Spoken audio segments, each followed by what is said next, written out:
السلام عليكم ورحمة الله وبركاته. نحمده ونصلي على رسول النبي الكريم. أعوذ بالله من الشيطان الرجيم. بسم الله الرحمن الرحيم.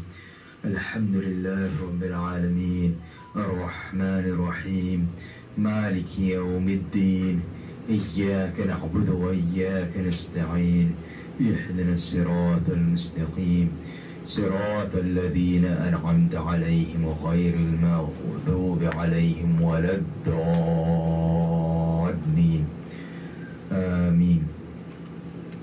قال الله تعالى في شان حبيبه إن الله وملائكته يصلون على النبي يا أيها الذين آمنوا صلوا عليه وسلموا تسليما.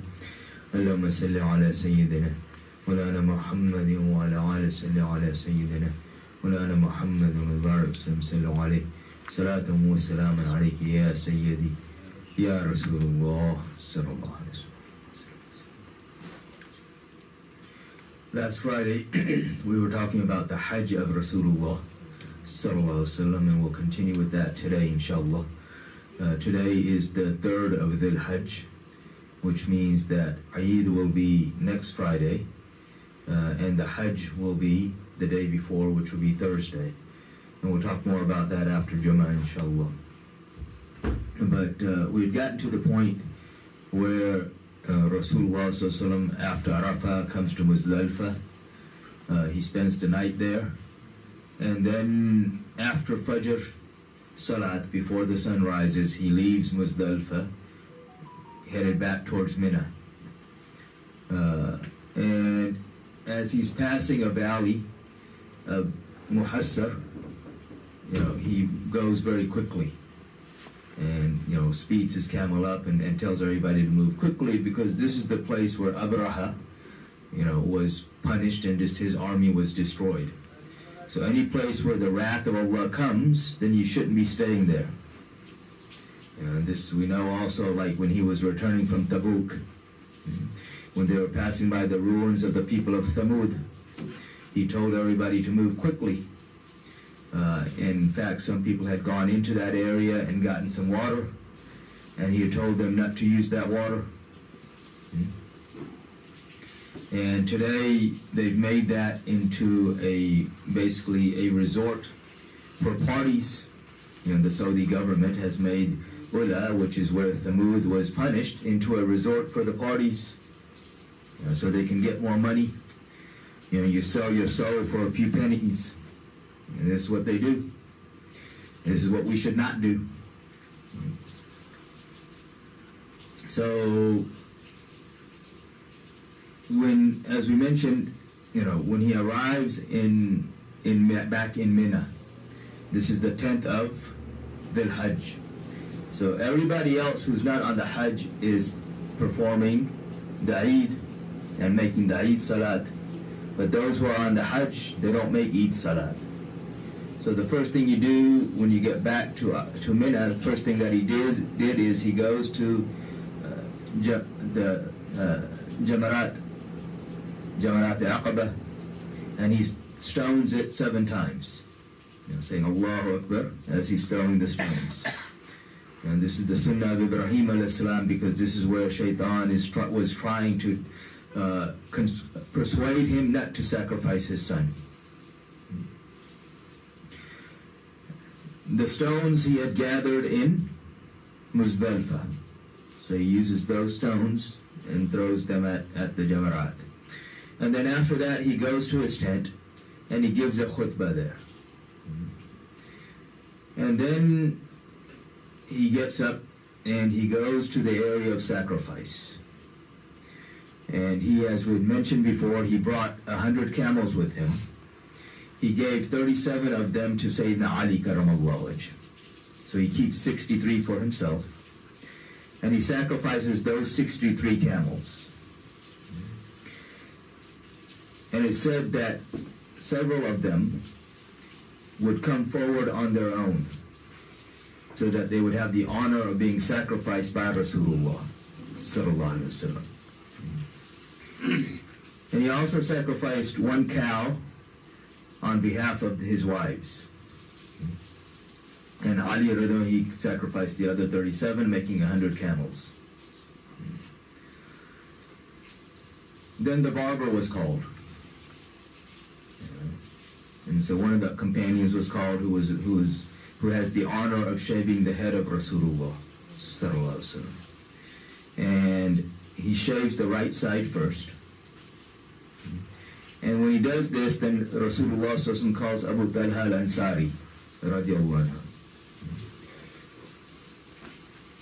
And those blessed hair are handed to him. And then he shaves the left side. And then those hair are also handed to Abu Talha radiallahu anhu. And Rasulullah sallallahu alaihi wasallam, he orders Abu Talha radiallahu anhu to distribute this amongst the companions. And we know through various narrations, and especially the narration of Urwa bin Mas'ud radiallahu anhu, that whenever Rasulullah sallallahu alaihi wasallam would make wudu, the companions would not allow a drop of that to touch the ground. They would catch it in their hands and they would rub their faces. And those who couldn't get any, they would rub the hands of the ones who did.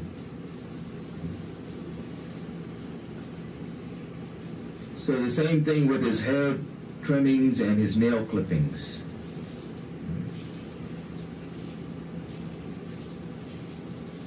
If Rasulullah had not done what he did in this Hajj, then people could simply say, oh, that was just the zeal of the companions, which also is not a small thing. The zeals of the companions of Rasulullah is a big thing, but people could play it off like, it's nothing significant. But here, Rasulullah, he himself commands that it be distributed. And this isn't like some narration in some history books. You see these narrations in Bukhari and Muslim.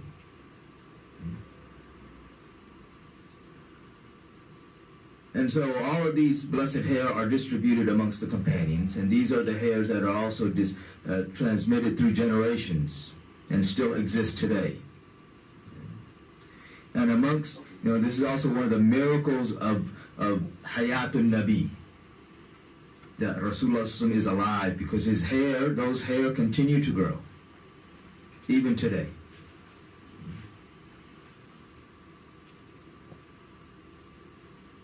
Khalid, he receives one of these blessed hair, and he's looking at it in awe. And Rasulullah, he asked him, he said, what will you do with this? And he says, Ya Rasulullah, I will use this to gain strength to fight against the enemies of Allah and His Messenger. And so he had a spot made in his cap, in his turban, that had wax in it, which he placed this blessed hair within that so it couldn't move. And if you read in the Battle of Yarmouk, which was the decisive battle against the Romans during the Khilafah of Abu Bakr radiallahu anhu, actually extended into the Khilafah of Umar radiallahu anhu. It was a 6-day battle. And it was understood that whoever won this battle, would gain the momentum to continue to move forward.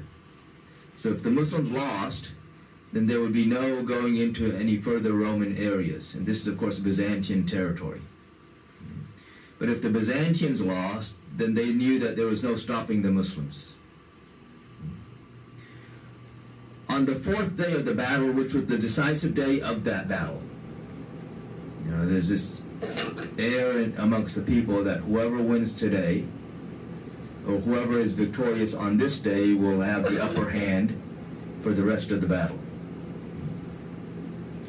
On that day, his turban fell off in the middle of the battle. And Khalid radiallahu anhu, he tells his men to stop and look for that turban. They're in the middle of fighting, and he tells everybody, stop, you got to look for my turban. And they're telling him, we'll get you 100 turbans. What's so special about this turban? He says, you don't understand. He says, find my turban. And as soon as they found his turban and he puts it on, shortly thereafter, the Muslims are victorious.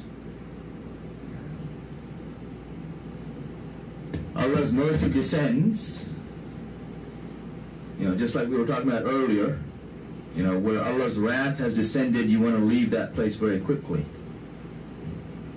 But where His mercy descends is where His beloved is, sallallahu alaihi wasallam.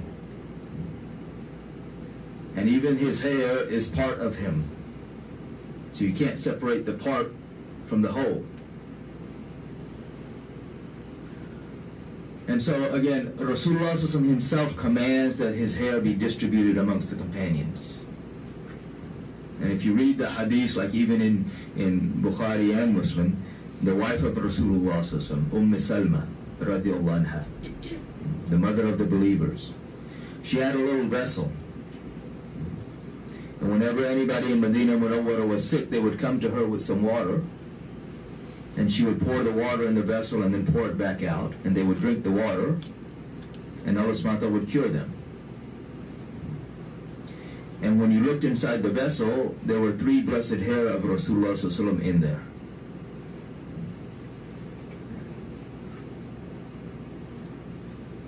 So after the shaving of the head, this signifies the end of the ihram. Right. So then Rasulullah he puts on regular clothes and he goes into Makkah at the time of Dhuhr. He makes tawaf and then he makes Salatul Dhuhr. And this is known as Tawaf Ziyarah. So on the first day back in Mina, which is the 10th of Zil Hajj, so the day after Arafah, the day after the Hajj, there are 4 things that are obligatory. One is to stone the large jamarat al-Uqba or Aqaba. 2 is to sacrifice the animal. 3 is the shaving or the cutting of the hair. And the 4th is Tawaf Ziyarah. And this is the order that it should be done in. However, there were some companions who got confused and altered the order. And so they asked Rasulullah if it was a sin to do so. And he said that a sin is to attack the honor and the property of a Muslim. That is a sin. And so the next day, which would be the 11th, again after Zawwal. So after Zawwal, so the first day, immediately when you get into Mina, you throw the stones. And all these other things that we talked about. The next day, you wait till after Zawwal, so when time of Dhuhr starts, then you go and you stone all 3 jamarat. So the first day only the first jamarat, the next day all 3 jamarat. The day after that, which would be the 12th, the same thing. And after that, then there's that option that Allah subhanahu wa ta'ala has given that you can leave or you can stay another day. Rasulullah stayed until the 13th, and then he stones again after Zawwal, and then he leaves. And he goes to the outskirts of Makkah, where the companions had pitched a tent for him, and he made Dhuhr, Asr, Maghrib, and Isha there. And on the 14th, and then from there on the 13th as well, he sends Aisha rather into an area where now they've built a masjid known as Masjid Aisha, radiallahu anha, because she, as we mentioned earlier, had her monthly cycle had started, so she was not able to make the Umrah before. So now Rasulullah says for her to go there with her brother, and she puts on the ihram, or makes the intention of the ihram and comes and makes Umrah. And so after this, after spending that night there, Rasulullah comes to the Haram, makes Fajr there, and makes Tawaf Wida, the farewell Tawaf. The first thing you should do when you enter Makkah is make Tawaf. And the last thing you should do when you're leaving is make Tawaf. And so Rasulullah, he makes Tawaf, and on the 14th of Dhul Hajj they set out from Makkah back to Medina Munawwara. And as we had talked about earlier, there are roughly 124,000 companions of Rasulullah who made Hajj with him. And so there are those who went back to their homes, but the vast majority of them will accompany him back to Medina Munawwara and then go back to their homes from there. As we talked about earlier, and this is significant, when Rasulullah had made the announcement for the Hajj, Ali Karamallahu Wajh was in Yemen. And so when the news arrived in Yemen, he sets out with the army that he's the head of, to come and join Rasulullah in the Hajj. However, the army wasn't moving fast enough. And Ali realized that if he stayed with the army, then, he would miss the Hajj. So what he did is he places one of the other companions in charge, and he himself sets out for the Hajj to join Rasulullah sallallahu alaihi wasallam. And he takes some clothes, because Yemeni clothes are considered very good clothes. And so they had acquired in the spoils of war some clothing and some other things. But he had told everybody else that no one was to touch the clothes. No one was to touch any of the spoils of war until Rasulullah himself distributed to them. Because he wanted Rasulullah to distribute the spoils. But he himself took some of the clothes with him so he could use them for the Hajj. This army had been out for about 4 months. 4 months in the desert. There are no, cleaning stores where you can go and get your clothes clean and you can do all these things. So when the army arrives on the outskirts of Makkah, and this is when Rasulullah has come back, is in Mina. After the Muslims have performed the Hajj. So they figure, well, we want to meet Rasulullah, so we're going to put on the new clothes, even though Ali had told him not to do so. So when he hears that the army has arrived, he comes to join them, to bring them in to meet Rasulullah sallallahu alaihi wasallam. And when he arrives, he sees that they're all wearing the new clothes, which upsets him, and he tells them to take their clothes off and put on their old clothes. Because again, he wants the Rasulullah sallallahu alaihi wasallam to distribute the spoils. And they reluctantly do so. So they do so, but they come in. And they meet Rasulullah sallallahu alaihi wasallam, and he congratulates them on the successful campaign in Yemen. Because most of the people who came into Islam in Yemen, they have a connection to Ali radiallahu anhu. After this, of course, Rasulullah will send Mu'adh bin Jabal radiallahu anhu to Yemen later. So, of course, while Rasulullah is in Yemen, is in Mina, some of the people, they complained against Ali. They said that, he told us to do this, and, he was too strict with us, and various complaints, including this complaint about the clothes, and yet he himself, he took things from the spoils. there are two companions of Rasulullah sallallahu alaihi wasallam. If anybody complained against them, he would not hear them out. If anybody complained against them, he would chastise the one who's complaining. All the other companions, if anybody complained, including Umar, if anybody complained against Umar, Rasulullah would hear them out.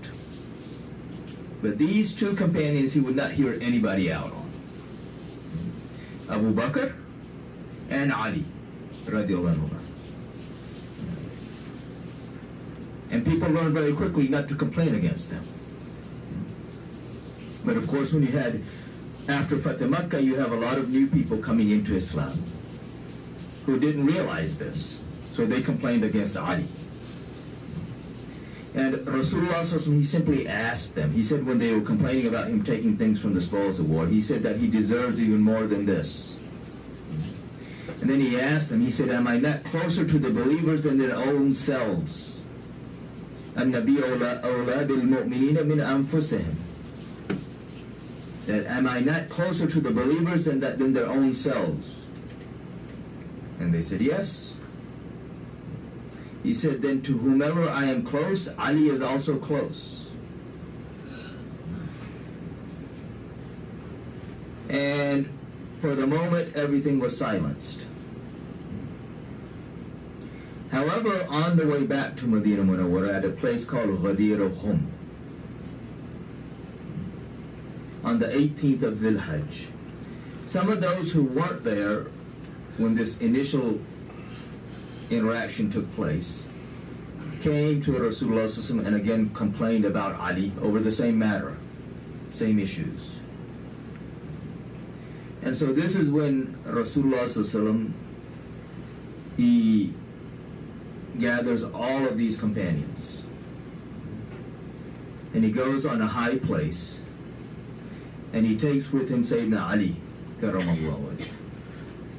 And he holds the hand of Ali radiallahu anhu and raises his hand and he makes a statement to everybody in front of everybody.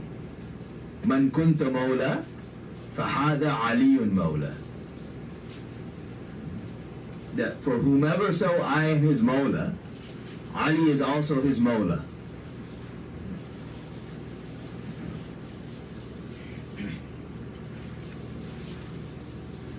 There are a lot of interesting aspects of this. You know, Arabic is a very, very rich language. So each word can take on many meanings, depending on how it's being used. Mawla can also refer to Rabb. You know, in Surah Baqarah we say what? Anta Mawlana. To Allah subhanahu wa ta'ala, that you are our Mawla. So it can take on that meaning when we use it for Allah. Mawla can also mean master and leader. Aqa, you know, the beloved, the one that is your everything. And when we use it for Rasulullah, this is the meaning.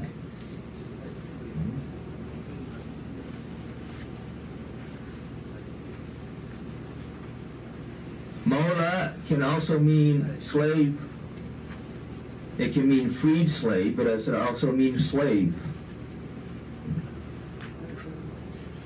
So here, Rasulullah he makes the statement and defines the meaning of the word in the same statement. He says, Man kunta mawla, for whomsoever I am his mawla. And of course, when we accept Rasulullah as our mawla, then we accept him as our master, our leader.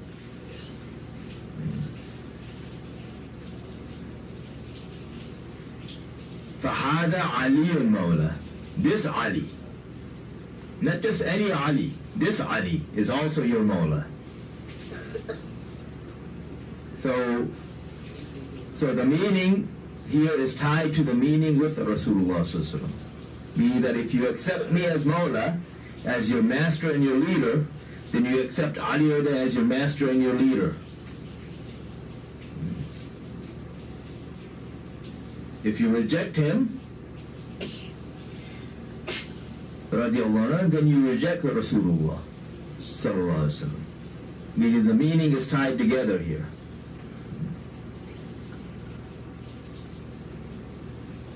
If you look at this hadith, this statement, Man kunta mawla fahada aliyun mawla, it is the most mutawatir hadith of all the hadiths.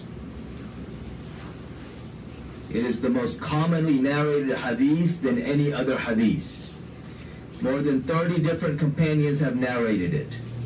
The only hadith that is narrated by all 10 Ashra Mubashara.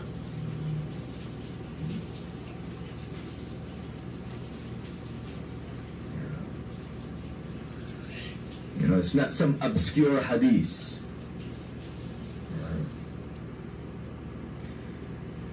When Rasulullah SAW makes this statement, the first to get up and congratulate Sayyidina Ali Karamallahu Wajh is Umar radiallahu anhu, who gets up and he hugs Ali radiallahu anhu. He says that you are Mawla Mu'mineen.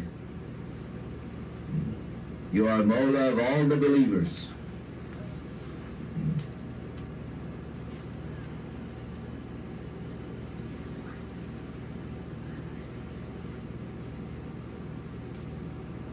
You know, when we look at the position and the status and the honor of Sayyidina Ali Karamallahu Wajh,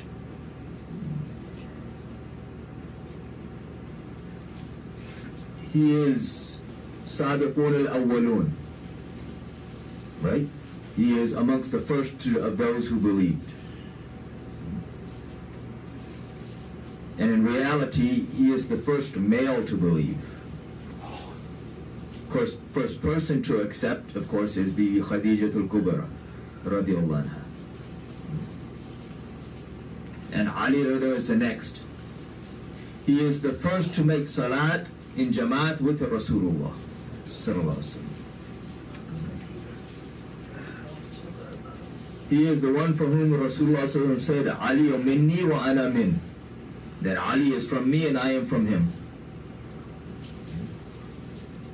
He is the one for whom Rasulullah sallallahu alaihi wasallam said that Ali is with the truth and the truth is with Ali. For whom Rasulullah sallallahu alaihi wasallam said, just make dua that, oh Allah, turn the truth in the direction of Ali. Whichever way Ali goes, make the truth go in that direction.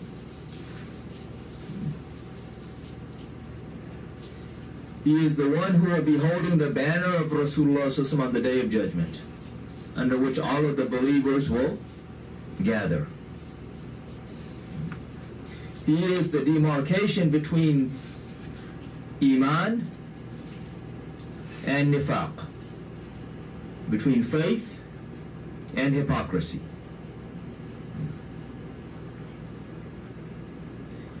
And it's sad that there are so many people that when you take the name of Ali,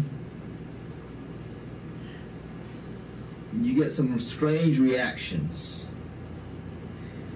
And even though it's sad, it's also a good thing. Because these are people who are telling you who they are. You know, in this age of deception, sometimes, and a lot of times, it's hard to tell who people are. So it helps when they tell you themselves who they are. Abu Sayyid Khudri, radiallahu anhu, and Ibn Abbas, Abdullah ibn Abbas, radiallahu anhu, they, both of them said that during the time of Rasulullah sallallahu alaihi wasallam, you know, the revelation would come and we would know who is who. Who is a true believer and who is claiming to be a believer, but is not. And they said, now we simply take the name of Ali, and by the faces we can tell. You know, you get some strange look, and then you know, okay, yeah, something's wrong here. And you see someone who hears that name and feels good. You know, there are other things to look at, but this is a major test that differentiates so many different people.